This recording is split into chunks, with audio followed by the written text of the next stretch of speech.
In the last decade, a new category of national power emerged that doesn't involve a single soldier crossing a border: cyber sanctions. Governments now formally designate hacking groups, ransomware operators, and even entire state cyber units as sanctioned entities, freezing their assets, banning transactions with them, and treating a keyboard-based attack with the same seriousness once reserved for physical acts of war.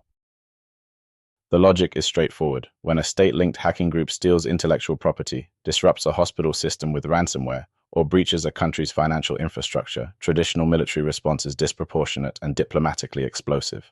Cyber sanctions offer a middle path, naming the individuals and organizations responsible, freezing any assets they can reach in the sanctioning country's financial system, and banning companies from paying ransoms to them, all without a formal declaration of conflict. The United States has been the most active user of this tool, sanctioning individuals and units linked to state-sponsored hacking from Russia, North Korea, China, and Iran. North Korea is a particularly striking case. State-linked hacking groups have been sanctioned specifically for cryptocurrency theft used to fund the country's weapons programs, turning cybercrime into a direct instrument of sanctions evasion and a target for cyber sanctions in return. Ransomware has become the most economically disruptive front. Criminal ransomware groups, some with loose or plausibly deniable links to state intelligence services, have extorted billions of dollars globally from hospitals, pipelines, and local governments. Sanctioning these groups and criminalizing ransom payments to them is a deliberate strategy to cut off their revenue model, though it creates a genuine dilemma for victim organizations, who may face legal jeopardy for paying a ransom to a sanctioned actor even while their systems are down and lives or livelihoods are at stake.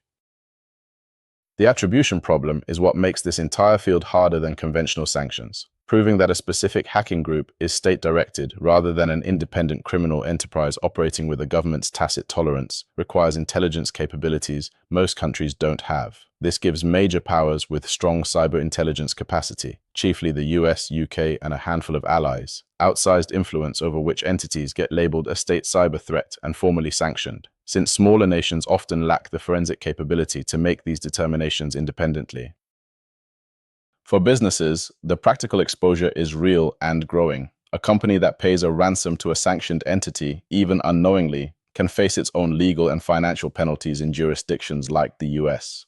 Cyber insurance policies increasingly include sanctions screening requirements before a ransom payment can be covered, meaning cybersecurity incident response now has a genuine sanctions compliance dimension that didn't exist a decade ago. African financial institutions and telecom operators are increasingly targets of the same ransomware ecosystem and are expected to comply with the same sanction screening obligations if they touch US or European financial rails, which most cross-border African banking does. That means African compliance teams now need cyber sanctions literacy as much as traditional sanctions literacy. The strategic lesson: cyber sanctions are becoming a genuine third pillar of statecraft, alongside military deterrence and traditional economic sanctions. Any business operating internationally needs an incident response plan that accounts for sanctions exposure, not just technical remediation. Because in a ransomware incident today, the legal question of who you're allowed to pay can matter as much as the technical question of how to recover your systems. Cyber sanctions prove that modern conflict between states increasingly happens in a legal and financial register, not a battlefield. And the businesses caught in the crossfire need to understand the rules of that battlefield just as much as the technical threat itself. This analysis is for informational and educational purposes, drawn from public reporting and government and industry sources. It is not investment, legal, or policy advice. This is the Katakyie Brief. While everyone talks about the military side of geopolitics, we track the boardrooms, the balance sheets, and the breakthroughs that quietly redraw the map. Because the next war for power won't just be fought with weapons, it'll be fought with technology, capital, and ideas. If you want to stay ahead of that shift, subscribe, share this with someone building in the space, and follow for the next brief. Stay sharp, stay ahead. This is the Katakyie Brief.